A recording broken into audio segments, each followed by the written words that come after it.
الحمد لله وكفى ونبينا والصلاة والسلام أما بعد فأعوذ بالله من الشيطان الرجيم بسم الله الرحمن الرحيم الحمد لله رب العالمين صدق الله العظيم میرے دوستوں نوجوان ساتھی اور اس خانقاہ ہاشمی عباسی کے روح رواں عمران عباسی ہاشمی اور ان کے ساتھی علماء اور تمام آنے والے ساتھیوں کو میری طرف سے السلام علیکم ورحمۃ اللہ وبرکاتہ۔ سب سے پہلے تو خوشی کی بات یہ ہے کہ آج یہاں ختم القرآن ہوا، اور ختم القرآن کا مقصد کیا ہے کہ تم نے کسی شاعر اللہ سے بات کری۔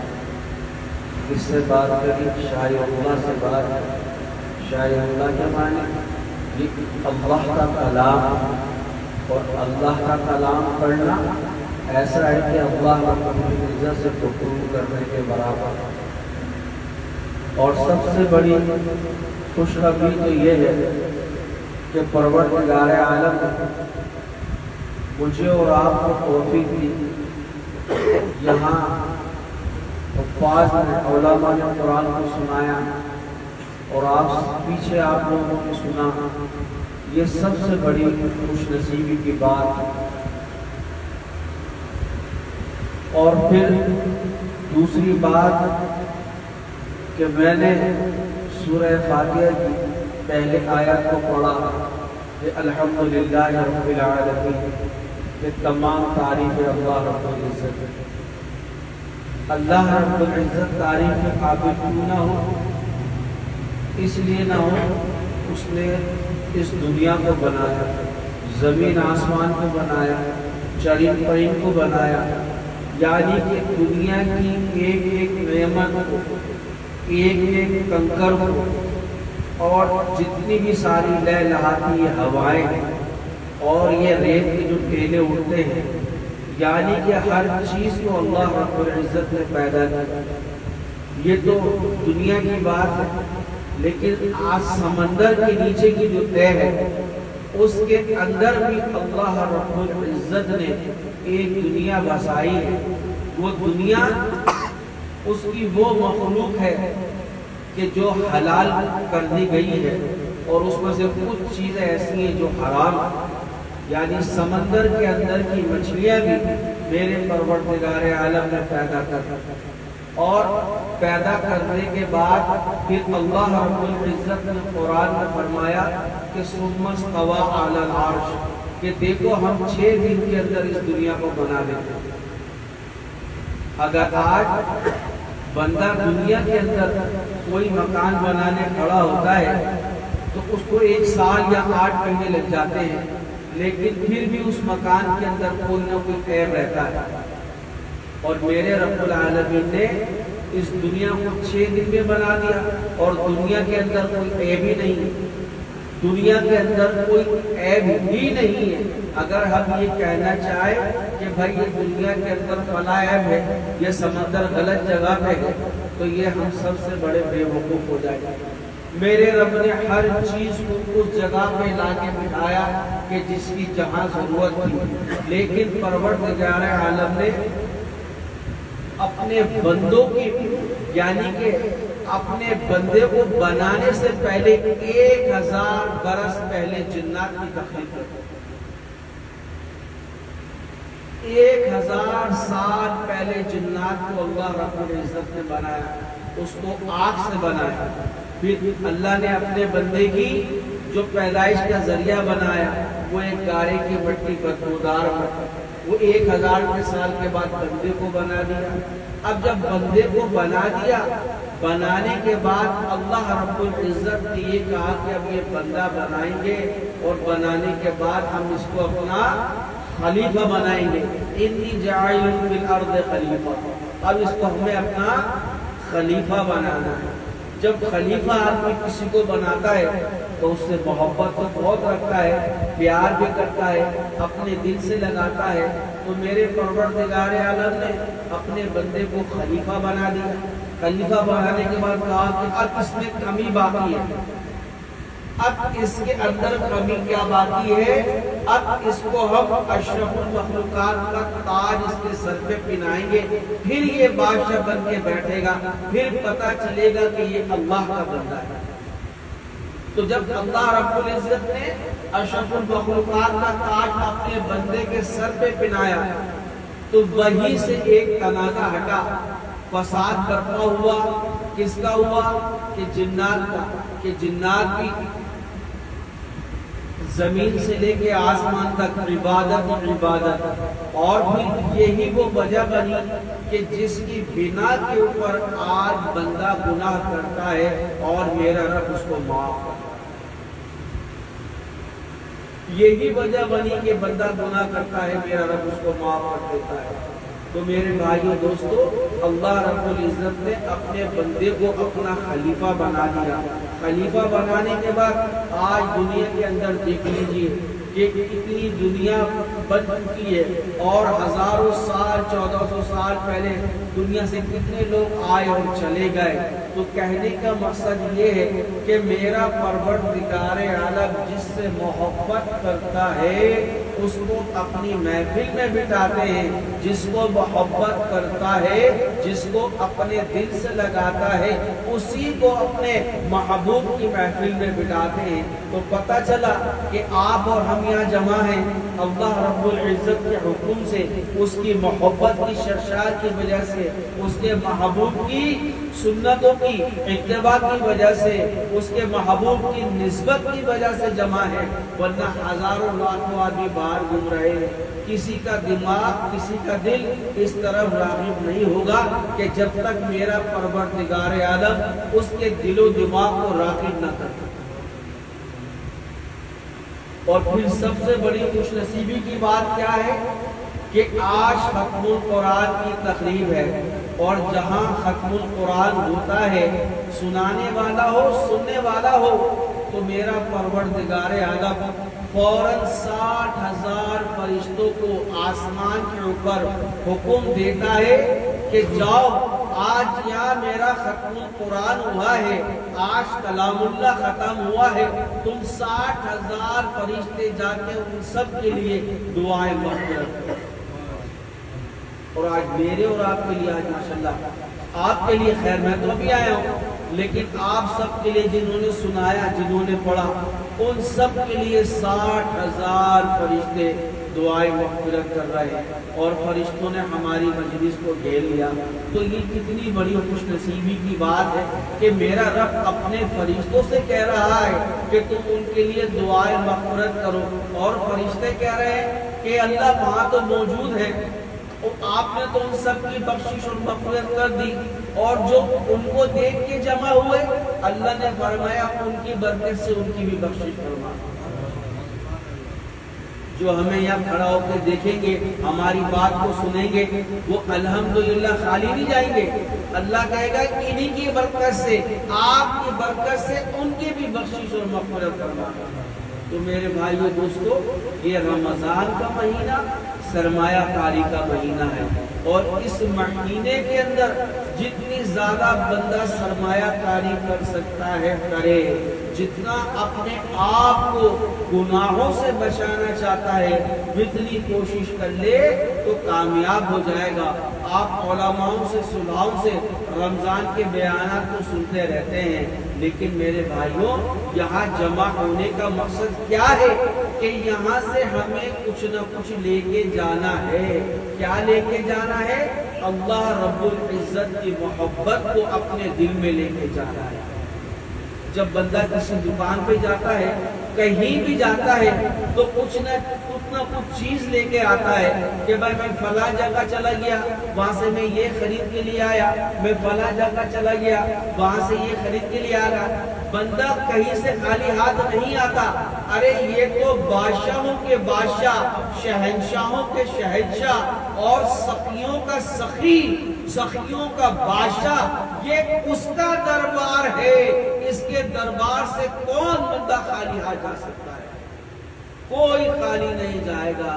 آدمی منافقت والی شکل ہی بنا لے، منافقت والی اپنے آپ کو رونے دھونے والا بنا دے، لیکن میرا رب اپنے بندے سے اتنا پیار کرتا ہے اور اتنا شفیق ہے کہ اس کے اس منافقت کی وجہ سے بھی اس کو معاف کر دیتا ہے۔ وہ کہتا ہے کہ بس تو آ جا۔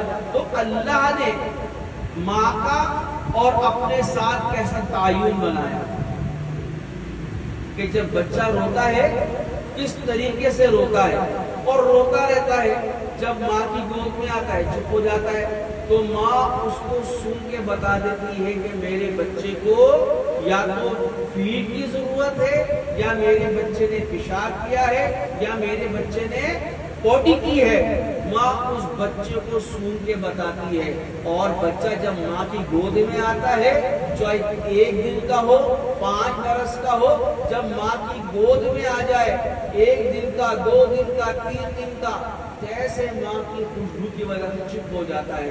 اللہ فرماتا ہے یہ تو تمہاری ایک ماں کا پیار ہے، یہ تمہاری ایک ماں کا پیار ہے۔ ہم تو تمہیں 70 ماؤں سے زیادہ پیار کرتے ہیں، ہم تمہیں 70 ماؤں سے زیادہ ہم تمہارے قریب ہیں، ہم تمہاری شہر رگ سے زیادہ قریب ہیں۔ اگر تم ہم سے محبت کرنے آ جاؤ تو تمہیں ہم اپنی معرفت بھی عطا کر دیں گے۔ اللہ کی محبت کو کوئی برداشت نہیں کر سکتا۔ اللہ کا جلال تو اتنا ہے، اللہ کا جلال کوئی برداشت نہیں کر سکتا۔ ہاں یہ کہہ سکتے ہیں کہ پروردگار عالم جتنی تیرے محبوب نبی کریم صلی اللہ علیہ وسلم نے محبت مانگی ہے، اتنی ہمیں بھی محبت نصیب فرما۔ یہ بچنے کا راستہ ہے۔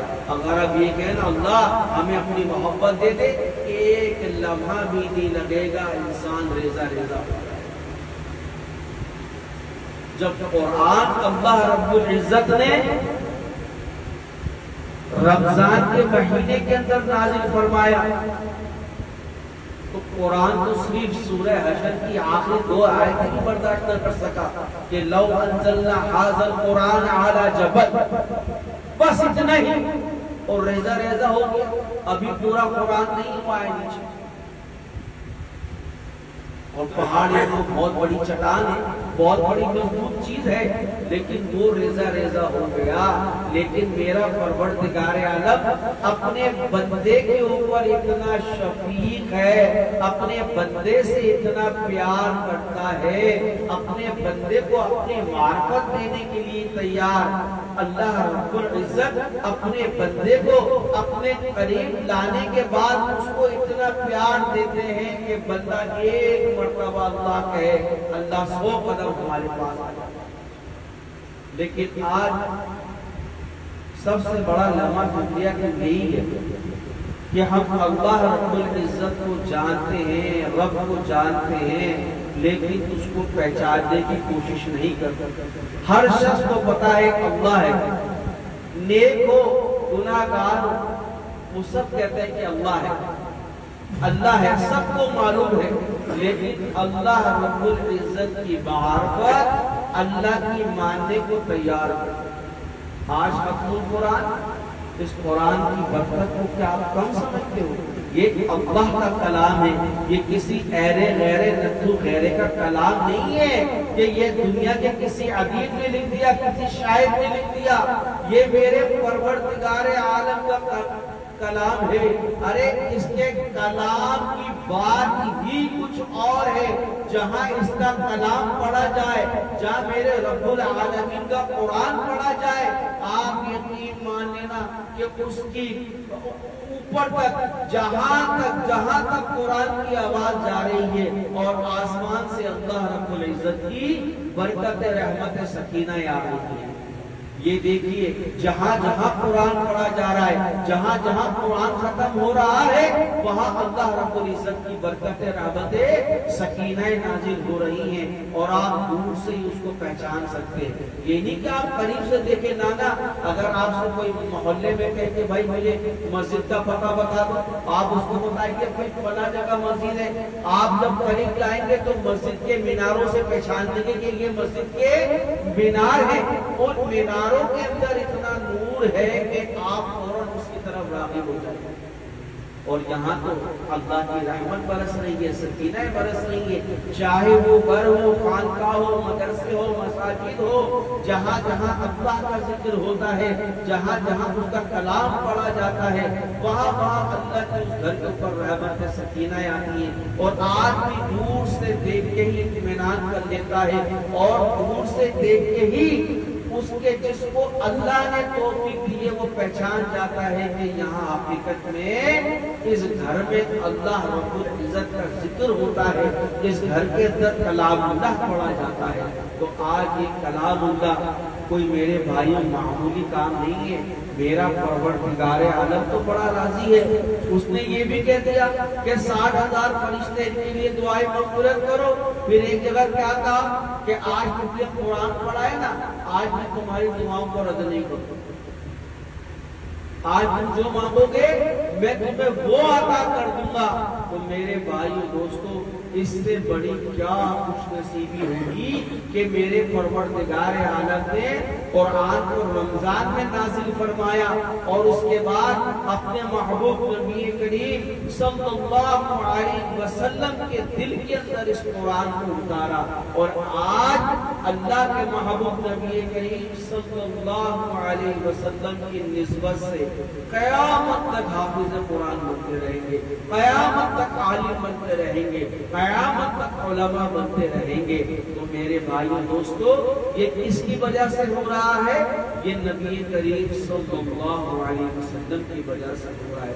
اللہ نے کہا کہ وَأَقِیمُوا الصَّلَاةَ وَآتُوا الزَّکَاةَ، کہ بھئی نماز کو قائم کرو۔ نماز کو قائم کیسے کریں گے ہمیں معلوم ہی نہیں کہ ظہر کا وقت ہے، فجر کا وقت ہے، عصر کا وقت ہے، عشاء کا وقت ہے، مغرب کا وقت ہے۔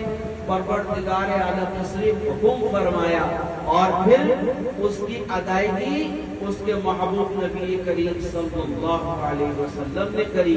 تو آج نماز پڑھنے کا حکم اللہ کا، اور ادائیگی اس کے محبوب کی۔ تو میرے بھائیوں، جو لوگ اللہ کے محبوب کی نسبت کو حاصل کر لیتے ہیں وہ کامیاب ہو جاتے ہیں، جنہوں نے اللہ کے محبوب کی نسبت کو حاصل کرا وہ کامیاب ہے، جنہوں نے اللہ کے محبوب کی نسبت کو حاصل نہ کرا وہ ناکام ہو گئے۔ تو میرے بھائیوں دوستو، یہ رمضان کا مہینہ رحمت و برکتوں کا مہینہ ہے، سکیناؤں کا مہینہ ہے، یہ سرمایہ کاری کرنے کا مہینہ ہے۔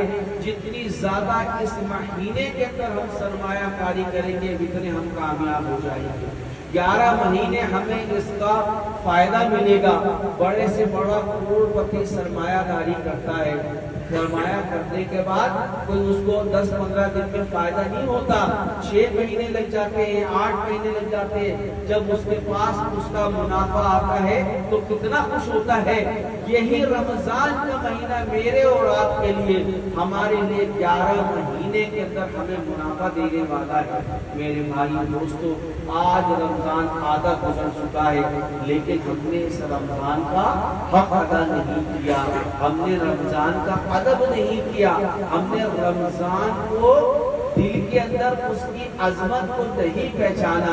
آپ یہ دیکھیے کہ جس کو اللہ نے توفیق دی بھائی وہ روزہ رکھ رہے ہیں، وہ تراویح پڑھ رہے ہیں، وہ قرآن پڑھ رہے ہیں، اللہ کا ذکر کر رہے ہیں، لیکن اللہ نے جن کو توفیق نہیں دی وہ آج بھی سرے عام روٹوں کے اوپر روزے کی حالت کے اندر پان کھا رہے ہیں، سگریٹ پی رہے ہیں، اور روزہ دار کے سامنے پچکاریاں مانگ رہے ہیں۔ آپ نے دیکھا ہوگا، اب لوگ یہ سوال کرتے ہیں کہ مولانا صاحب شیطان تو بند ہو گیا، تو اب بندے کو روزہ کیوں نہیں رکھ رہی ہے؟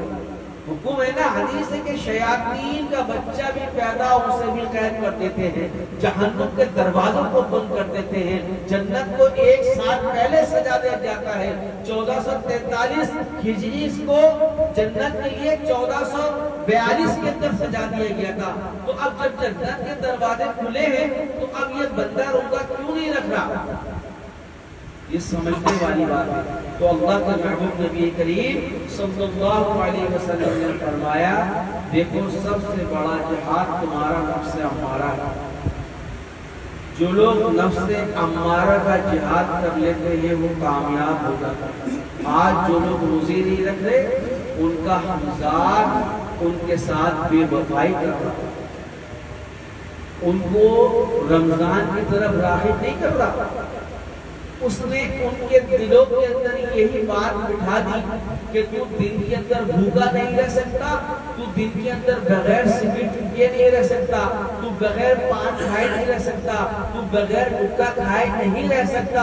ارے اگر تم نے پانی نہیں پیا تو تیرے ساتھ مسئلہ ہو جائے گا۔ سخت گرمی ہے، وہ حمزات نے انسان کو ایسا کر دیا، اس کے دماغ کو ایسا سلب کر دیا کہ اب اس کے اندر روزہ رکھنے کی ہمت نہیں ہے، وہ صرف خوف سے، رمضان کے روزے کے خوف سے ڈر رہا ہے کہ میں نے اگر روزہ نہیں چھوڑا تو چھوڑ دیا کوئی بات نہیں۔ جو زندگی جیسے 11 مہینے والی گزاری اب وہ ویسے ہی اس مہینے کو بھی گزار رہا ہے۔ میرے بھائیوں دوستو، اس مہینے کی جس نے قدر کی وہ کامیاب ہو گیا۔ جو زندگی بھر جو جمعے کی نماز نہیں پڑھتے، عید کی نماز نہیں پڑھتے، ان کے لیے تو زندگی ایک جیسی چلی جا رہی ہے۔ انہیں رمضان کی عظمت کا، پاسداری کا اور رمضان کے ادب کا ان کو کوئی خیال نہیں ہے۔ بس ان کے دلوں کے اندر ایک ہی بات ہے، روزانہ والے دن چلنا ہے، روزانہ صبح اٹھنا ہے، ناشتہ کرنا ہے، سگریٹ پینی ہے، پان کھانا ہے، اور اگر راستے میں چل رہے ہیں، روزے دار ہے، کوئی بات نہیں، ہم اسی کے سامنے پشکاری مار دیں۔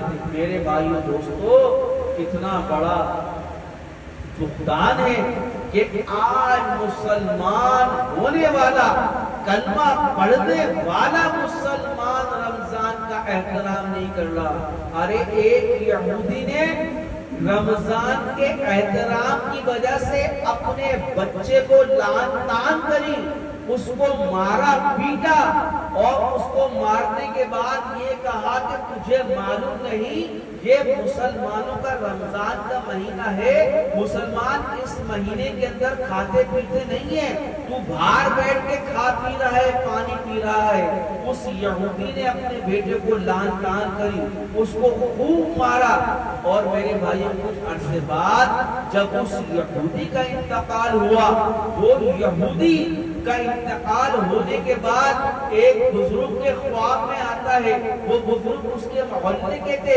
وہ یہ کہتے ہیں بھائی تو یہودی تھا، تیرا ٹھکانہ تو جہنم تھا، لیکن تم جنت میں کیسے سیر کر رہا ہے؟ وہ یہ کہتا ہے کہ میرے بزرگ، میں نے رمضان کے احترام کی وجہ سے میں نے اپنے بیٹے کے اوپر لعن طعن کری، اس کو ڈانٹا، مارا، پیٹا، یہ کہا کہ یہ رمضان کا مہینہ مسلمان اس میں احترام کرتے ہیں۔ میں نے اپنے بچے کو یہ تعلیم دی، اور یہ تعلیم کی وجہ سے انتقال سے کچھ گھنٹے پہلے اللہ رب العزت نے مجھے صاحب ایمان کر دیا، میں مسلمان ہو گیا، اور مرنے کے بعد اللہ نے میرا مقام جنت میں پہنچا دیا۔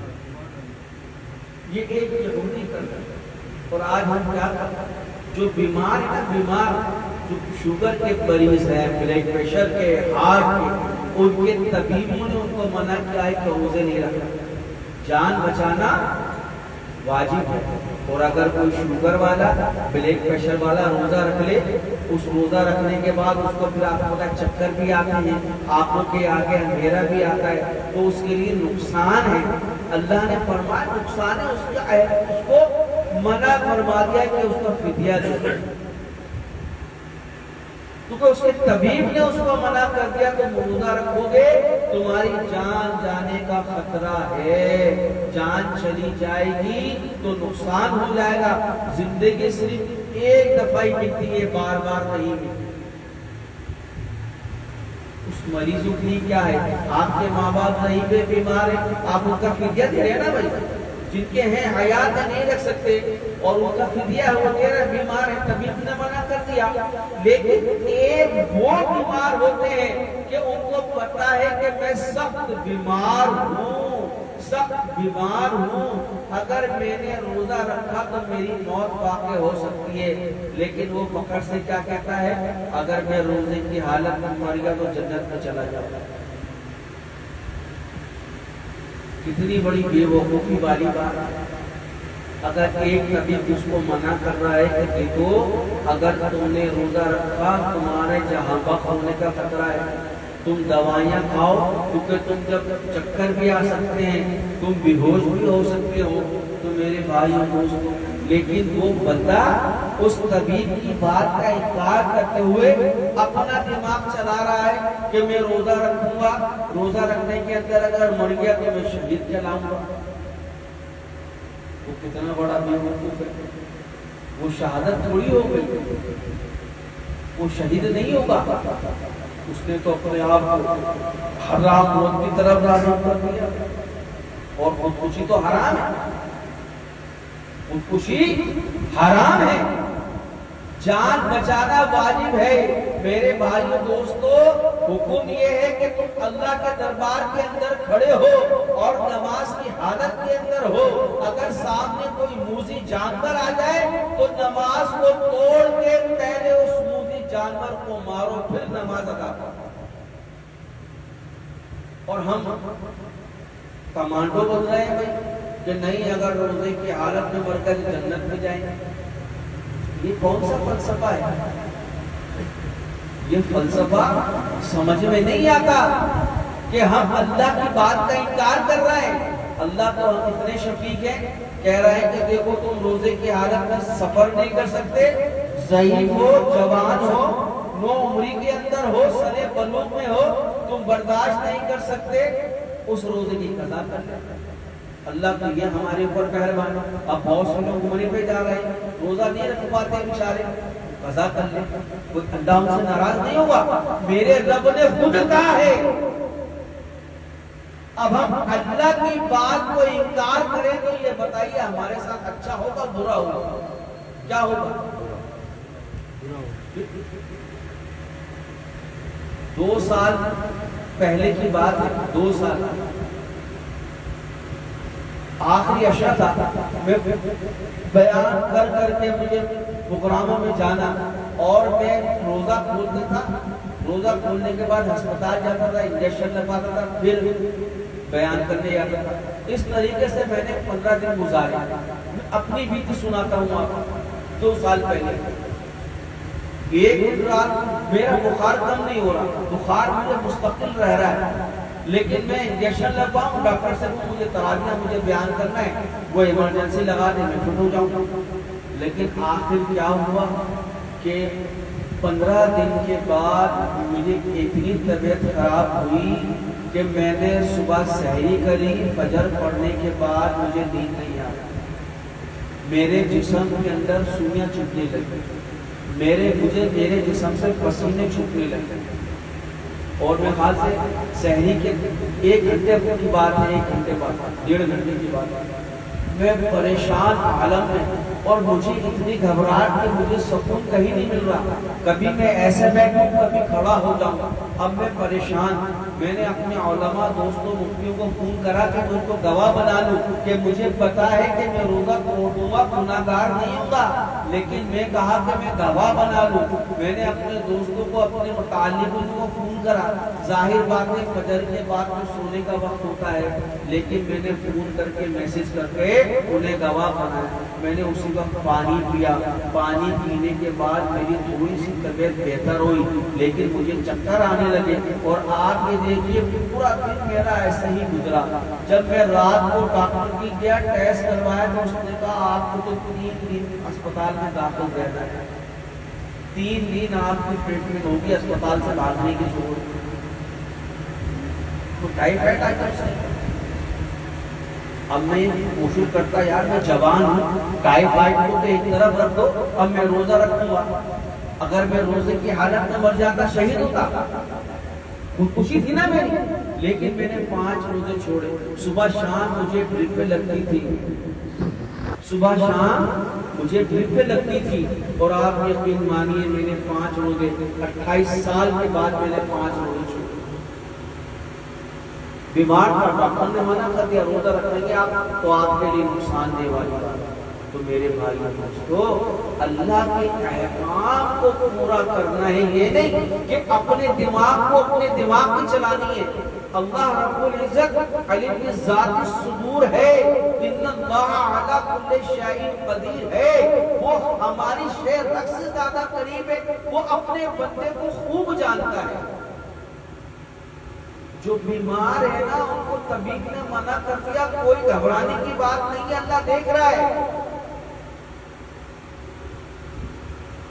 پچھلے سال ایک بندے کا فون ہے، اس کے والد صاحب نے روزہ رکھا، ان کو سمجھایا نہیں مانے. روزہ رکھ لیا، سحری کر لی، نماز کے بعد واش روم گئے، وہاں گر پڑے. اب بچے یہ سمجھ رہے ہیں کہ ابا واش روم میں، 1 گھنٹے بعد دروازہ کھٹکھٹایا تو ابا گرے. یہ کون سا قانون ہے؟ جب اللہ اٹھے کٹھوں کو، نوجوانوں کو کہہ رہا ہے کہ تم سفر میں روزہ برداشت نہیں کر سکتے، اس کی قضا کر لینا، تو پھر تو بیماری کا معاملہ ہے. اللہ کے احکام کو مانو. میرا رب بہت شفیق ہے اپنے بندوں کے لیے. اس کے شفیق ہونے کی وجہ اس کے محبوب نبی کریم صلی اللہ علیہ وسلم ہے، کہ جن کی نسبت کی وجہ سے آج ہم کامیاب ہو گئے. آپ کو پتہ ہے کتنے خوش نصیب لوگ ہیں، ہم کتنے خوش نصیب ہیں. اللہ قرآن میں بار بار کہہ رہا ہے کہ یا ایھا الذین آمنوا، اے ایمان والو. کس سے مخاطب ہے؟ کس سے مخاطب؟ ہم سب ایمان والے نا. کوئی بے کلمہ ہے ہمارے پاس بیٹھا ہوا؟ اللہ ہم سے مخاطب، ایمان والو، ایمان والو، ایمان والو. یا ایھا الناس، اے میرا رب کتنا مہربان ہے. فاجتباؤ، اے چنے ہوئے لوگوں، چنے ہوئے لوگوں. ان دین عند اللہ اسلام، اللہ کا سب سے پسندیدہ دین دین اسلام ہے. اور پھر کہہ رہا فاجتباؤ، کہ اے چنے ہوئے لوگوں. وہ چنے ہوئے لوگ کس کے اندر ہے؟ دین اسلام کے اندر. اللہ رب العزت نے 1,24,000 کم و بیش انبیاء السلام اس دنیا میں اتارے. ٹھیک ہے نا بھائی؟ سب سے زیادہ بنی اسرائیل کی قوم میں اتارے. اس قوم میں انبیاء السلام بڑے بڑے، چھوٹے نہیں، چھوٹے نہیں، بڑے. اسحاق، یعقوب، یوسف، یہ بڑے بڑے انبیاء السلام اتارے. لیکن وہ قوم تو تھی ناشکری. منو سلوا بھی آیا تب بھی اس کا انکار کر دیا. اللہ نے 1,24,000 کم و بیش انبیاء السلام بیٹھے. میں نے جاہل ہوں، علماء مفتی بڑے حضرات بیٹھے ہیں. میں نے بزرگوں کی چپلیں سیدھی کر کر کے سب سبق حاصل کیا ہے. میں کوئی بیان پڑھتا نہیں ہوں، میں بیٹھتا ہوں، میرا رب مجھ سے کہتا رہتا ہے، میں آپ کو ڈائریکٹ کہتا ہے. کتابیں نہیں پڑھتا.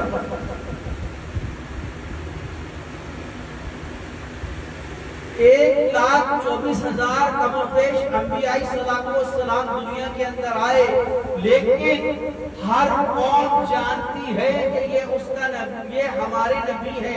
عیسیٰ علیہ السلام کی قوم جانتی ہے کہ ہمارے نبی عیسیٰ ہیں. موسیٰ کی قوم موسیٰ کو جانتی ہے. یوسف کی قوم یوسف کو جانتی ہے. ابراہیم کی قوم ابراہیم کو جانتی ہے. آدم کی قوم آدم کو جانتی ہے. ارے میرے بھائیو دوستو، سارے ہی انبیاء السلام حضرت نوح علیہ السلام سے بھی چلتے چلے آئے. آخر میں حضرت عیسیٰ نبی السلام کی قوم جانتی ہے کہ ہم عیسیٰ جو ہے ہمارے نبی ہیں. لیکن اللہ رب العزت نے حضرت عیسیٰ علیہ السلام کو ایسے ہی کہا. موسیٰ تک سب جانتے ہیں، عیسیٰ والے بھی موجود ہیں، ٹھیک ہے. لیکن مجھے صرف یہ بتاؤ کہ کسی قوم کے بندے نے یا کسی شخص نے موسیٰ علیہ السلام کی قوم جانتی ہے کہ ہمارے نبی موسیٰ ہیں، ان کو اپنے موسیٰ کی قبر کا پتہ ہے، پتہ ہے ان کو؟ یوسف علیہ السلام کی قوم والوں کو پتہ ہے، مصر والوں ان کو پتہ ہے حضرت یوسف علیہ السلام کہاں ہیں؟ حضرت آدم کا پتہ ہے، شیش علیہ السلام کا نہیں پتہ، حضرت ابراہیم کا پتہ ہے، اسماعیل کا پتہ ہے، 1,24,000 کم و بیش انبیاء السلام آئے، کسی امت کو یہ نہیں پتا کہ ہمارے نبی کہاں ہیں۔ ارے ہم تو اتنے خوش نصیب ہیں، ہم تو اتنے چنے ہوئے ہیں، قرآن میں خود اللہ نے کہا کہ فَاجْتَبَاهُ کہ اے میرے چنے ہوئے بندو، تم تو اتنے خوش نصیب ہو، چاہے ہندو ہو، پارسی ہو، یہودی ہو، نصرانی ہو، ہندو ہو، سب کو پتا ہے کہ نبی کریم صلی اللہ علیہ وسلم مدینے کے اندر پتا، کسی اور کو نہیں پتا۔ 1,00,000 کیا کہتے ہیں 1,24,00,000 کسی کو نہیں پتا کہ ہمارے نبی کہاں ہیں۔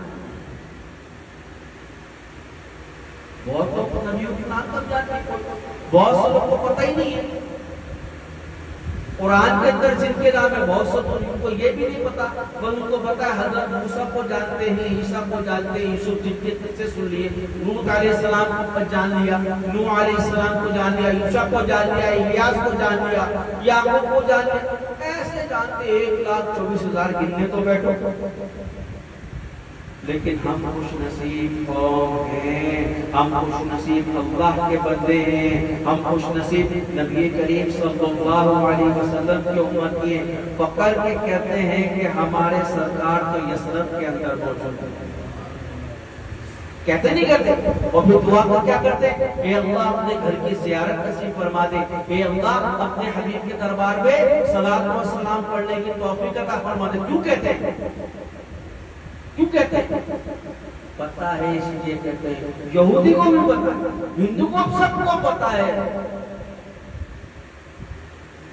اس سے بڑی خوش نصیبی میں ہمارے تو میں کہتا ہوں یہاں بات ہی چاہتا ہوں، یہاں بات ہی ختم کہ ہم کتنے خوش نصیب لوگ ہیں۔ تو میرے بھائیوں اللہ کی مان کے چلے کامیاب ہو گئے۔ دیکھو رمضان کا مہینہ یہ ڈھال، قرآن یہ بھی ڈھال، ٹھیک ہے نا بھائی، رمضان یہ بھی ڈھال۔ انسان جب میدان جنگ میں جاتا ہے، ایک ہاتھ میں تلوار ہوتی ہے اور ایک ہاتھ میں خشاک ہوتا ہے، گول ساتھ میں دکھاؤ۔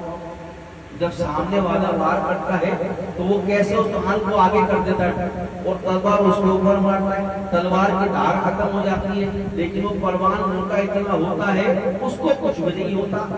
تو یہ روزہ ہمارے لیے ڈھال ہے، قرآن بھی ہمارے لیے سفارش کرے، نماز، قرآن، رمضان، میرے بھائیوں دوستوں یہ وفادار چیزیں ہیں، باقی دنیا کی کوئی چیز وفادار نہیں۔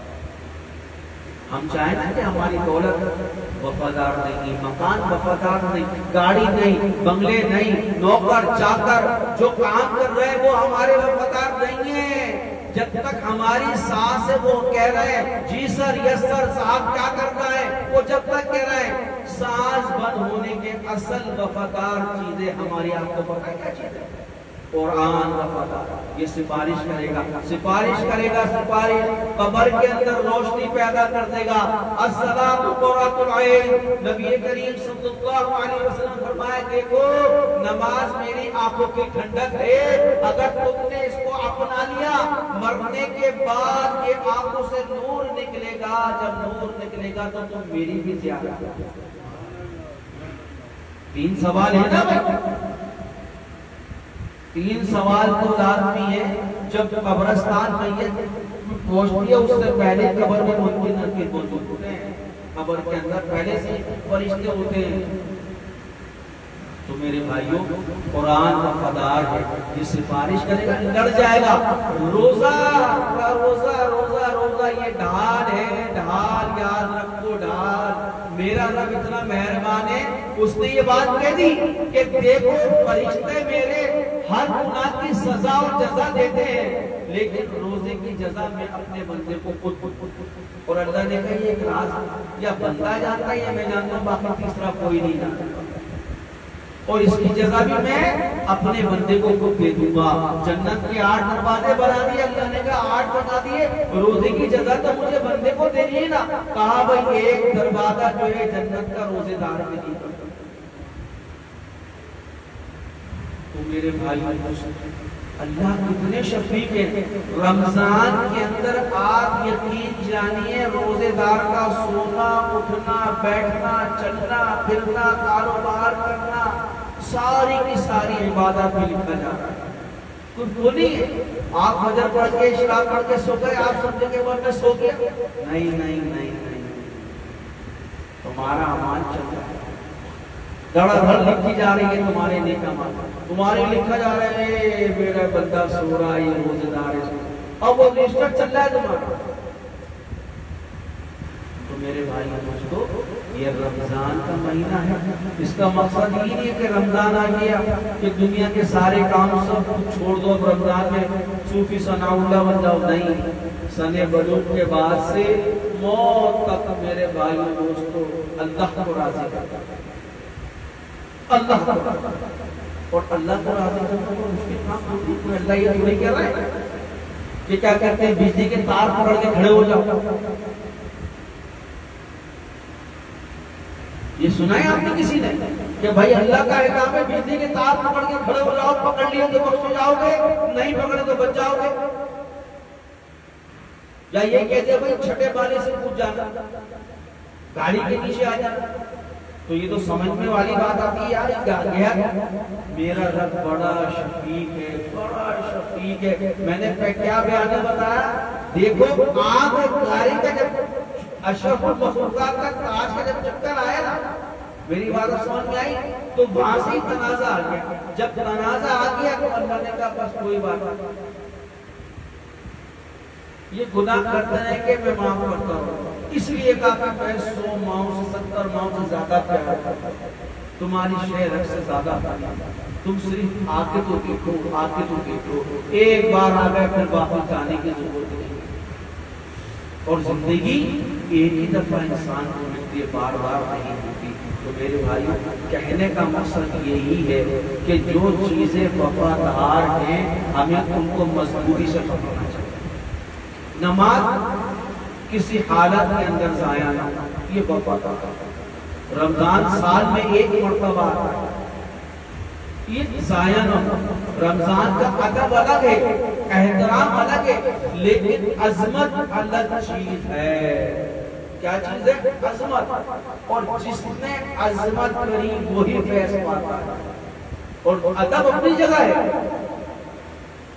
اب بہت سے لوگ ہیں، آپ عمران کے مرید متعلقین ہیں ہوں گے، ادب اپنی جگہ ہے، اور جو اپنے شیخ کو عظمت دیتا ہے، عظمت کرتا ہے، اسی کو فیض ملتا ہے۔ ادب اپنی جگہ ہے، جس کے دل میں اپنے شیخ کی عظمت ہوگی اس کو سب سے زیادہ فیض ملتا ہے، اور یہی رمضان کی عظمت ہمارے دل میں ہے، تو یقین جانیے پورے سال رمضان کی خوشبو ہمارے جسم میں رہے۔ تو بہرحال یہ چند باتیں تھی، اللہ مجھے اور آپ کو عمل کی توفیق عطا فرما دے۔ ختم القرآن پہلی مرتبہ ماشاءاللہ خانقاہ کے اندر ہوا، بڑی خوشی کی بات ہے، بڑی اللہ کی رحمت پر سکینہ برس رہی ہے۔ وہ کہتے ہیں نا شاعر نے بہت پیاری بات کی کہ دیدہ پور کو کیا چاہیے، آنکھ والا دیکھے تیرے جوبن کا نظارہ۔ جس کو اللہ نے آنکھ دی وہ دیکھ رہا ہے کہ کیسے اللہ رب العزت کے آسمان سے رحمتیں برکتیں سکینہ برس رہی ہیں۔ تو بہرحال بڑی خوشی کی بات ہے، اللہ تعالیٰ اس خانقاہ کا فیض پوری دنیا میں پھیلائے، قیامت تک کی فجر تک اس کا فیض جاری و ساری فرمائے۔ جو خدمت کرنے والے ہیں، خدمت کر رہے ہیں، جن کے پاس ذمہ داریاں ہیں، وہ اپنے آپ کو خادم سمجھتے ہوئے اس کی مخلوق کی قیامت تک اللہ رب العزت خدمت کرتے چلے جائیں۔ یہ سب سے بڑا دنیا میں سب سے اچھا کام اور دنیا کی سب سے بڑی بھلائی پتہ ہے کیا ہے؟ اللہ کی مخلوق کی خدمت کرنا۔ یہ سب سے افضل کام ہے کہ اس کی مخلوق کی خدمت کرنا۔ اور سب لگ گئے، جس ہر آدمی کے ساتھ پیٹ لگا ہوا ہے، لیکن چند بندے ایسے ہیں وہ اپنے پیٹ کو نہیں دیکھ رہے، وہ رب کو دیکھ رہے، وہ پیٹ کو نہیں دیکھ رہے، اپنے رب کو دیکھ رہے ہیں۔ بس یہ آخری بات ہے کہ انشاءاللہ پھر ذکر کریں گے، دعا کرتے ہیں انشاءاللہ پھر۔ یہ میں آپ کو بتاتا ہوں 25 سال پرانی بات، بلکہ 25 سال سے بھی زیادہ کی بات ہے کہ میرے پاس ایک میجر آیا، اس کی بیٹی کا علاج تھا، اس نے دیکھی کہ پوری دنیا میں یعنی کہ جگہ جگہ وہ اپنی بیٹی کو لے گیا، لیکن اس کی بیٹی کا مرض کوئی نہیں پکڑ سکتا، یعنی کہ اب وہ اتنا ہو گیا تھا کہ اگر کوئی اب اس کو بولنے کا نام بتاتا تھا تو اس کی آنکھوں کے اندر آگ بگولا ہو جاتا، جب اب اٹھایا دیکھ نہیں سکتا، خیر کسی نے اس کو پتہ بتایا کہ میرے پاس آ گیا ہو، اور یقین جانیو میں تو لیاقت آباد میں رہتا تھا پہلے، اتنی چھوٹی سی پہلے میری خانقاہ کی وہ اس کی بھی آگئی، خیر وہ آگے آنے کے بعد اس کے گارڈ وار باہر کھڑے ہوئے تھے، اندر آیا، اس نے بولا ایسے ایسے مسئلہ ہے، اللہ نے ایسی مدد کری ایک لمحے کے اندر، میں نے اس کو کہا کہ تمہاری بیٹی کا کوئی مسئلہ ہی نہیں، یہ انجیکشن لگوا لو، تمہاری بچی صحیح ہو جائے گی۔ بولا تم یہ بات کیسے کہتے ہو، تم تو ڈاکٹر نہیں ہو، سب کی مانگی تو ہماری نہیں سمجھ میں آئے تو میں نے گولی مار مارا۔ اب میرے کہ یہ انجیکشن جہاں ہم بتائیں وہاں ملے گا، وہاں آپ کو رابطہ کرنا پڑے گا۔ بہرحال انہوں نے رابطہ کرا، اسپتال میں لی، ڈاکٹر کا ایڈریس بتایا، ماشاءاللہ بچی ایک ہفتے میں صحیح ہوئی۔ وہ جب دوسرے ہفتے آیا، آنے کے بعد اس میجر نے مجھے ایک بات، وہ آج تک میری بات میرے دماغ کیا میرے جسم کے اندر، وہ بیٹھا خوش ہوا، اس نے کہا کوئی بھی کام ہے آپ مجھے بتاؤ، آپ کو کہیں جگہ لینی ہے میری ہمیں ضرورت ہوتی۔ جب جانے لگا تو اس نے مجھے ایک بات کہنے لگا، جا تو رہا ہوں میں، آپ کو ہمیشہ یاد رکھوں گا، لیکن آج میں ایک بات سچ یہاں کہہ کے جا رہا ہوں کہ جہاں اللہ ہے وہاں گندہ نہیں ہے، اور جہاں اللہ نہیں ہے وہاں گندہ موجود ہے۔ میری بات سمجھ میں آئی؟ ہمارا کوئی گندہ ہی نہیں تھا، ہمارا کوئی بھی تھا کہ ہم اس کے اندر کوڑے ڈالا، ٹھیک ہے اللہ سے دعا کرتا، وہ اتنی گہری بات ہے، اس گہری بات کے انسان کتاب لکھ سکتا ہے، اس کے اندر کوئی شک و شبہات نہیں ہے میرے بھائی دوستو۔ تو اللہ جب چاہے اپنی رحمتیں برسا دے، دنیا میں سب ایک چل رہی ہے، پانچوں انگلیاں برابر نہیں ہے، ایک باپ میں 7 بیٹے ہیں، 7 الگ الگ ایک جیسا کوئی نہیں۔ اگر آپ سمجھیں نا کہ سب بیٹے اور اولادوں میں سے ایک کو زیادہ پیار کرتا ہے، یہ تو دستور ہے، لیکن کوشش یہی ہو کہ اللہ کی مخلوق کو نفع پہنچے، اور جو لوگ بے ضرر اخلاص کے ساتھ اللہ کی مخلوق کو نفع پہنچاتے ہیں، یاد رکھو اللہ ان کو زمین سے اٹھا کے آسمان کی بلندیوں پہ رہتا ہے۔ تو یہی کہنے کا مقصد ہے، اللہ مجھے اور آپ کو عمل کی توفیق عطا فرمائے۔